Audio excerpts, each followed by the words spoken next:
Hello, my name is Annie and today I'll be talking about my August budget and stuffing my binders for the month. So let's just get right to it.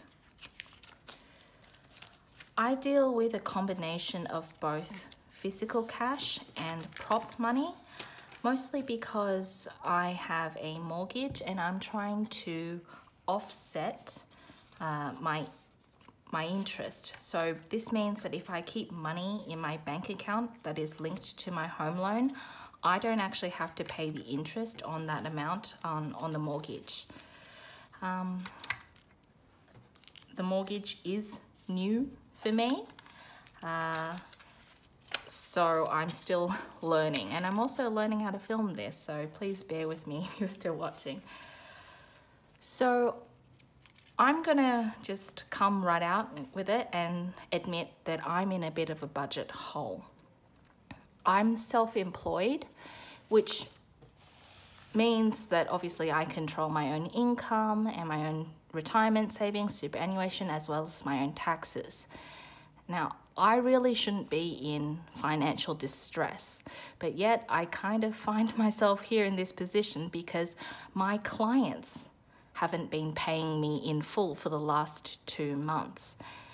How I budget is I receive all of my income and I put it aside in a bank account and I don't touch it until the following month. This is so that I know exactly how much money I have to spend and for my expenses. However, for the last 2 months in a row, my clients have been short. I have been short about $4,500 one month, and the last month I was short $2,900. Now, with my mortgage regularly, even though I've only been at this for 5 months, I shouldn't be in distress, and I wouldn't be in distress if I had received that extra money. But you know, life is life. I know that the cost of living is going up and inflation is through the roof, and mortgage rates, including my own, have gone up a whopping 1.75%.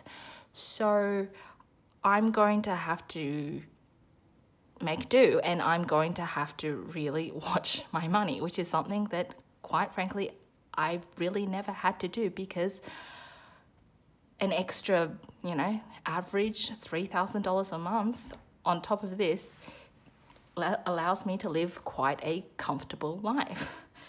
So today you're going to see what I'm going to have to do to make things work. Now, in happy news, I've ordered placeholders from Cash here on YouTube, and they just arrived. So I will be using some of these today. They literally took 2 days to get to me here. So, wow, that's quick. Let's have a look. Caroline's thrown in her spring savings challenge, and I got placeholders. And what's that? Oh, a little freebie. That's really cute. So I'll put that aside. So I will be using some of these as well today. So let's talk budget. This month, I am going to be budgeting $8,380. Now, my mortgage comes out on the 1st of every month, so by the time I wake up, it's already gone, and I keep some of my expenses private. What I'm going to be doing today is I'm going to be dealing with $8,080 in digital funds and $300 in physical cash right here. To make this happen, I have had to take out $850 from my buffer, and the $300 came from a savings challenge that I had recently completed. So let's just get to it again. My black binder is filled with what I consider the serious adult stuff. So today I'm going to be dealing with that here. So if we have a look, my mortgage, I made an extra payment of just $100 this month in my mortgage. It's not a lot, but every little bit counts, meaning I'm already $163 ahead on my mortgage, which is funny and laughable considering how many zeros are on the end of it. But you know, really, I do want to be adding to this. My mortgage started, my variable rate started at 2.04%. And the Reserve Bank of Australia meets on every first Tuesday of every month, and they have just lifted the cash rate by another 50 basis points or 0.5%. So it is inevitable that my bank will pass this on to me, which means that within the last 4 months consecutively, altogether, my mortgage has gone up by 1.75%.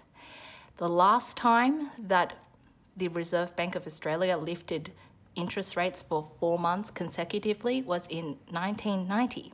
So to put that in context, that was before I was born. As my channel name suggests, I am a millennial. And so I've quite literally never seen this happen in my lifetime. So I've got to learn, I suppose, and I've just got to deal with it. Now, the good news is I have fixed the majority of my mortgage at a 2.79% until 2024. So I need to obviously pay as much as I can. And I think that's going to be a goal towards the end of this year, and obviously all throughout next year. Superannuation, as I said, I'm self-employed, so I'm in charge of my superannuation. Now, I already have made contributions to my superannuation, but I want to bring this up by another $12,000 this year. I'm a little bit behind on my superannuation. I Googled one of those, how much money should you have at your age things? And apparently, my generation of millennials is behind by a significant margin. Now, I graduated into, really the aftermath, the consequences of the global financial crisis. So we started on low wages and low superannuation. So I really need to bring this up for my retirement. So this month, I'm putting in $1,000 into my superannuation. The benefit of superannuation in Australia is that the government only taxes you at 15%, whereas in my tax bracket, I'm currently being taxed at 32.5 cents on the dollar for everything over $45,000. We won't get a tax cut until 2024, when it is expected that the tax will be cut from 32.5 cents to 30 cents on the dollar. Can't wait till that comes in. My taxes. Because I was short in the month of May, my taxes, I need to play catch up on my taxes. So today, the government is going to be getting a whopping $3,800. So that's 1, 2, 3, 500 and 700, 800. I already have 5,025 in it, so my total should be 8,825. That can go. So I'm gonna do 5,000. We'll get a 5,000 slip.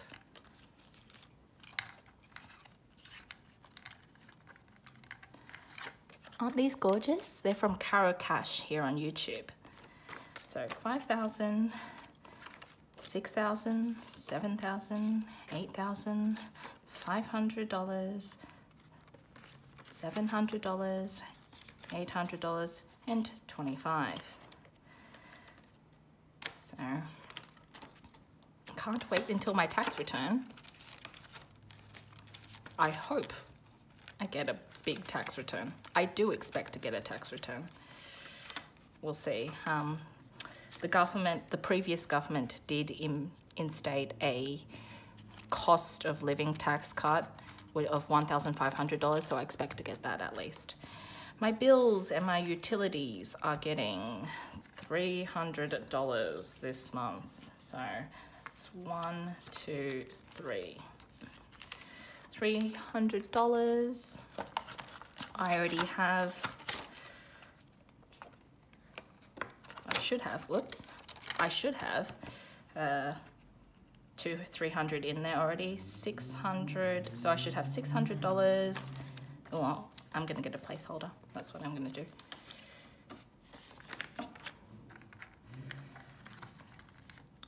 $500, $600 in my utilities.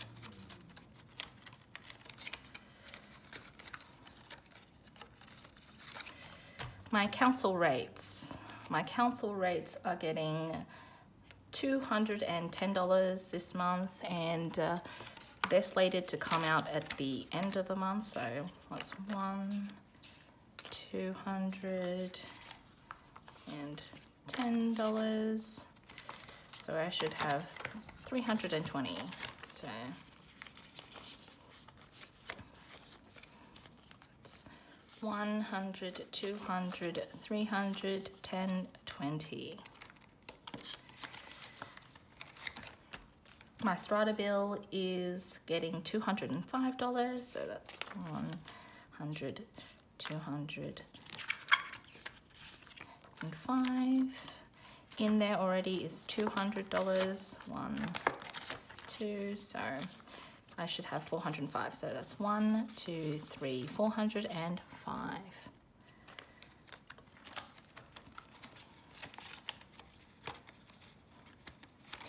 Subscriptions is getting $30 this month, so $30, it already has 5 in it, taking me to, yep, 35.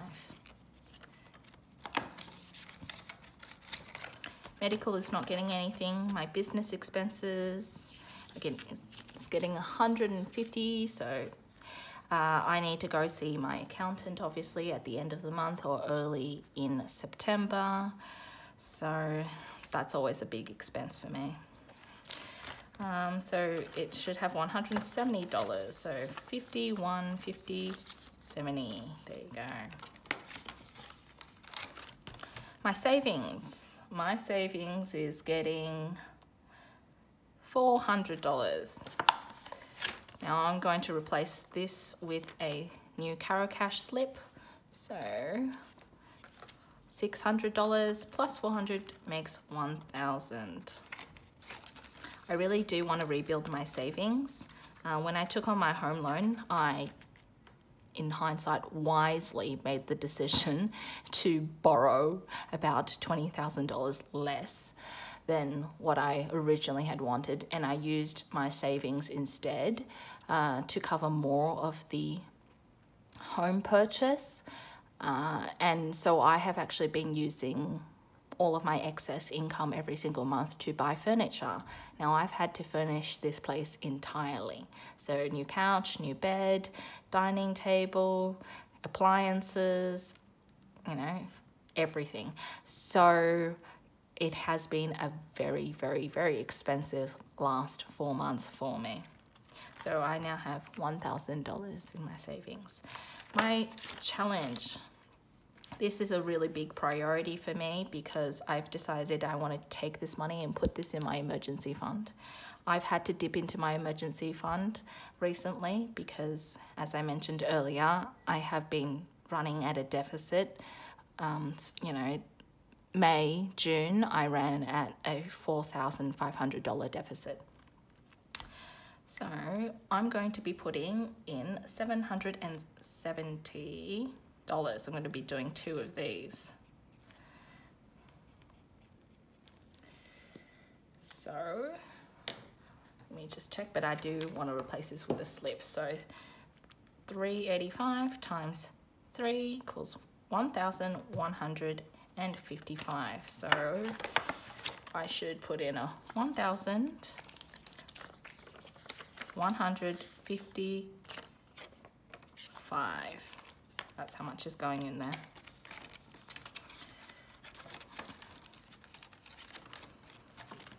Admittedly, I started doing this envelope budgeting during lockdown, actually. I started watching many of these videos on YouTube because I had never been in financial distress before, but during the peak of pre-vaccine COVID, there was one week where I actually only made $310 after accounting for taxes.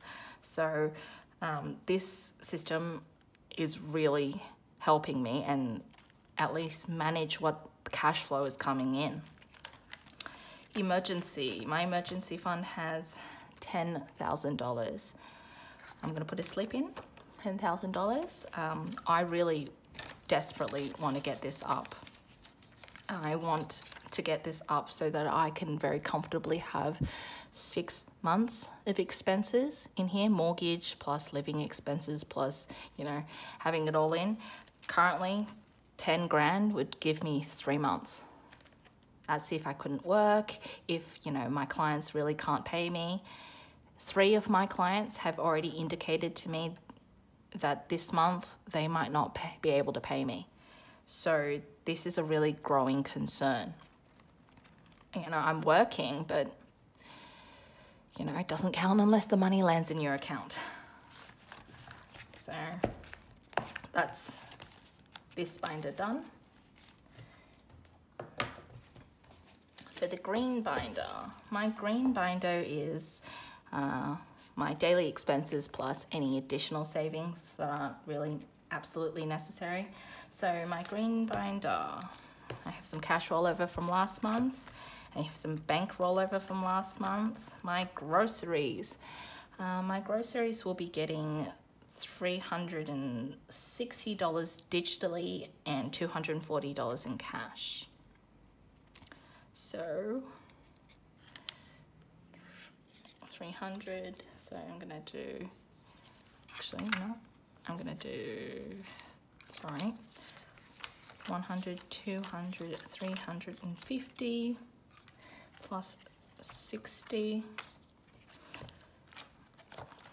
I have 50 left over in here, and I'm gonna give myself some cash, so that's gonna be 100, 200, and I'm gonna give myself 40, so 10, 20, 25, 30, 35, 40.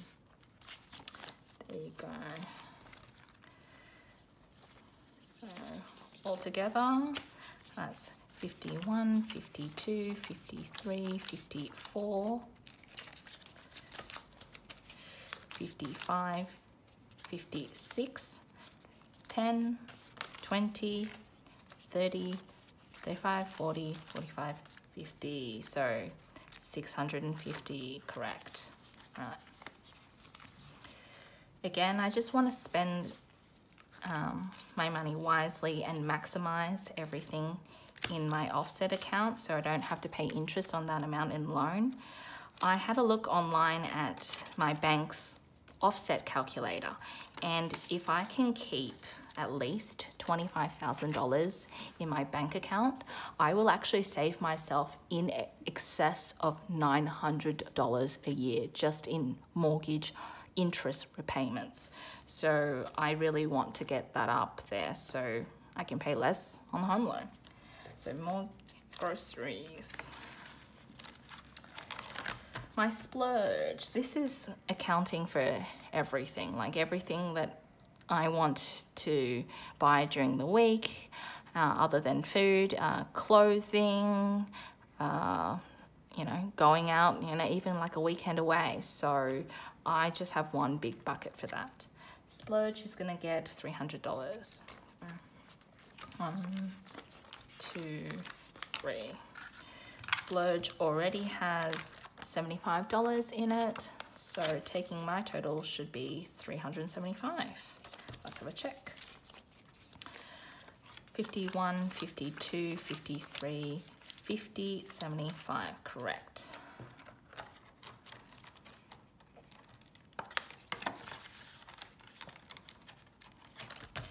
Home and miscellaneous, he's going to get $70.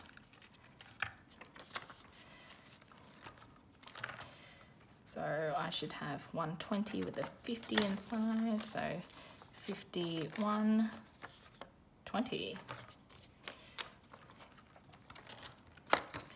So I'll need to put in an order for things like tissue boxes and toilet paper soon. Electronics is going to get $100. I still am saving up for a TV, so let's have a look. Let's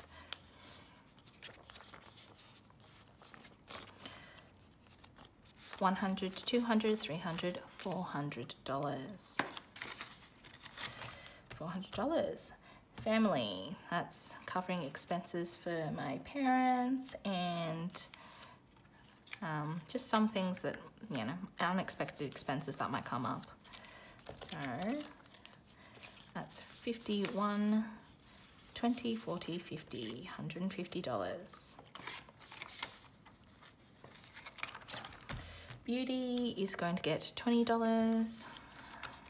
I think I'm going to need some body moisturizer soon. So 20, 40, 50.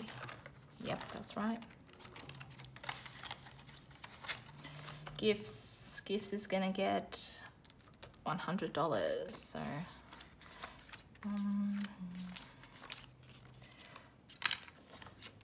this is a new category for me. So 20, 40, 60, 81.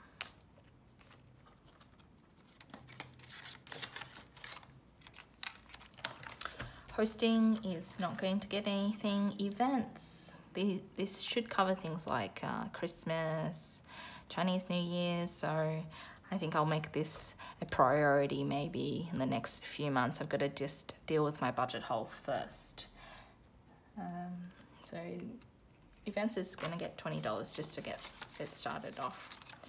Travel is going to get $50. Again, just something to get it started off with. I don't have any plans to travel. I think for the first year, maybe 2 years of my mortgage, I'm just gonna batten down the hatches and try and pay as much off as I can. But first, I'd like to boost up my emergency fund, my savings, and then aggressively pay down the mortgage. Blogging, so that's my old-fashioned blog that I have, is gonna get the last $45. Cara Cash's Winter Savings Challenge. Now this is going to get the remainder of the cash, and this week it's going to get $20. I like to keep this money in physical cash and just put it aside for the rainy day. And in fact, that's where I got the last $300 that I've just thrown into my groceries and other funds and rollover. It really has saved my butt. So $20. So I've got 51, 52, 20, 40, 60 with only a little bit, another 40 left. So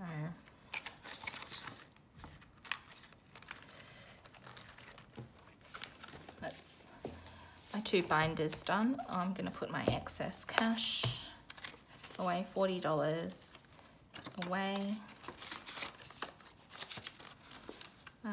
Just to make this month work, I've had to pull out $850 from my buffer. I'd like to keep a buffer just in case. I mean, separate to the emergency fund. I suppose it's really the emergency fund before the emergency fund, if that makes sense.